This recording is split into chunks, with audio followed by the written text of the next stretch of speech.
እዚህ ሀገር ኒሽ ምን እንደሆነ አይገባቸው ሁሉ ነገር አዲስ ለሁሉ ሰው ኖ እንደሱ አይሰራም if you want to become rich ማለት successful ለመሆን በshort time ኒሽ አንድ ግሩፕ መርጦ ለነሱ ብቻ እቃ መስራት ከዛ ያንን ያለውን እቃ actually ወደ ኒሽ ብቻ መለወጥ መቀየር ኦኬ ምናልባት አሁን የሚያይሰው ኒሽ ምን እንደሆነ ላያቅ ይችላል ኒሽ ምንድነው ኒሽ ማለት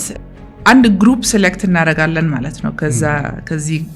ትልቁ ማስ ማለት ነው ስለዚህ ኒሽ ሲባል አሁን ሴቶች ሊሆን ይችላል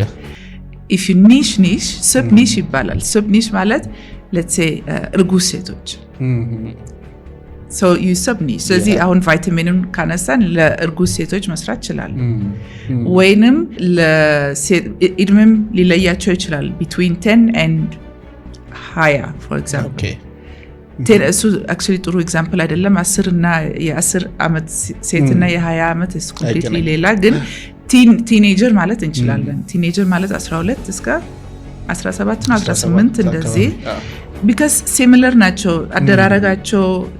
ጸባያቸው ስለሚመሳሰል አንድ ቃል እነሱ መስራት በጣም ይቀላል ማለት ነው the bigger the niche more niche ሲደባለቅ the harder the product ማለት ነው ለነሱ ሰርቭ ለማድረግ ስለዚህ ሞር አንድ ነገር ላይ ስፔሲፊክ አድርጎ መስራት የበለጠ ውጤታማ ያደርጋል